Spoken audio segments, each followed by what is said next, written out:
ছদ্মবেশ নিয়ে মন্ত্রীমশাই বাড়িতে ঢুকে মন্ত্রীমশাইকে কিডন্যাপ করলো রোহিত আর ফুলকি। হ্যাঁ বন্ধুরা, এমনটাই দেখা যাবে। তাই সম্পূর্ণ জানতে ভিডিওটিতে লাইক দিয়ে চ্যানেলটি সাবস্ক্রাইব করে দেখতে থাকুন।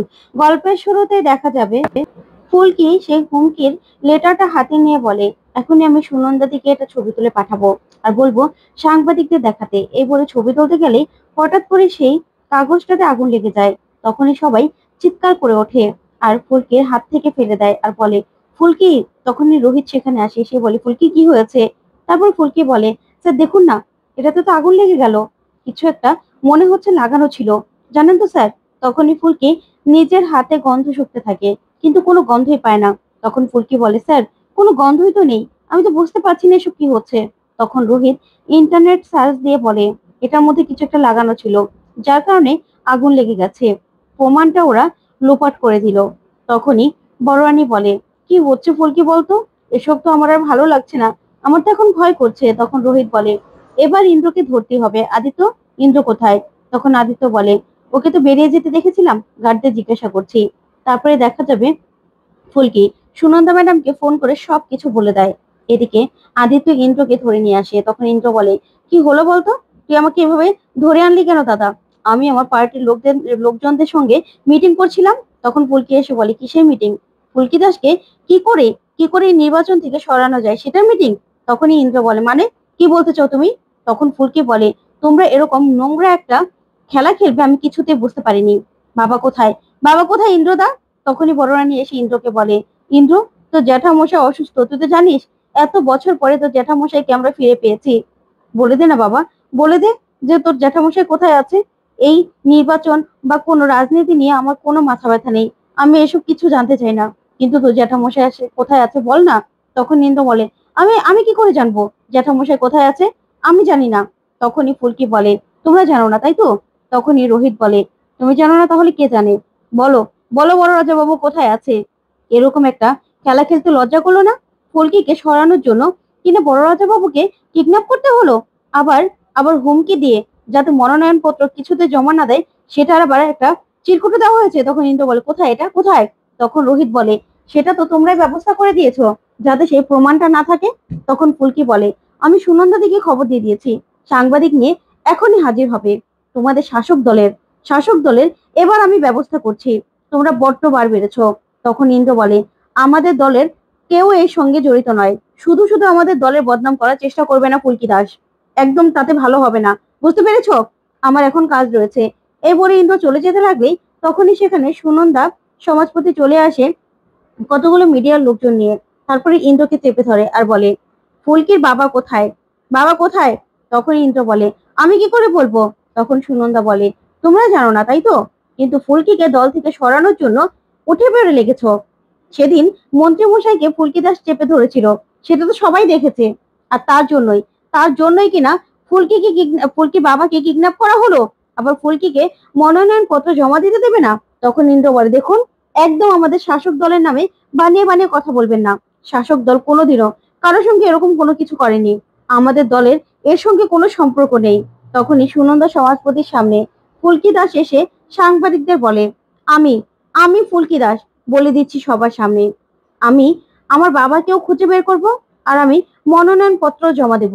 শাসক দল আমাদের কিছুতেই আটকাতে পারবে না, আমাকে কিছুতেই আটকাতে পারবে না। তখনই এই কথাগুলো শুনে ইন্দ্র ভয় পেয়ে যায়।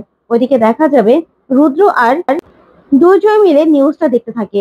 তখন রুদ্র বলে, আসলে দুর্জয়দা, ইন্দ্র ছোট মানুষ, কি থেকে কি বলে দেবে তার কিন্তু কোনো ঠিক নেই। তার থেকে প্রেস কনফারেন্স ডেকে আপনারাই একটা নিউজ করতে পারতেন না।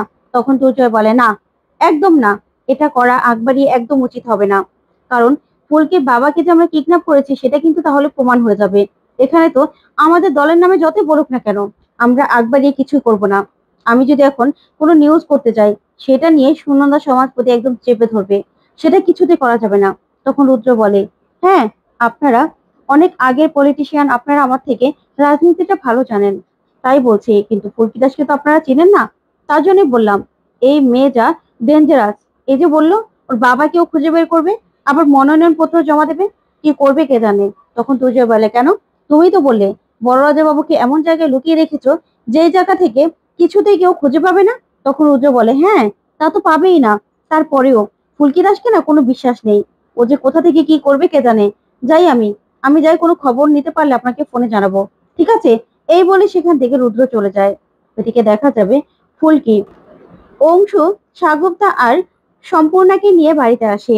তখনই নিজের রুমে আনলেই তখন অংশুকে রোহিত বলে, অংশুদা কোনো খবর পেলে?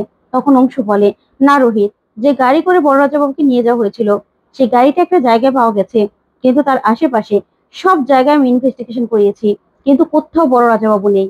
তখনই ফুলকি বলে, না না দাদা ভাই, আমাদের এভাবে থেমে থাকলে হবে না।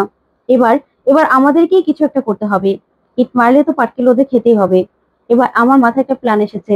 দেখো, তোমাদের না জানিয়ে তো আমি কিছু করতে পারবো না, তার জন্যই তোমাদেরকে আমি জানাবো।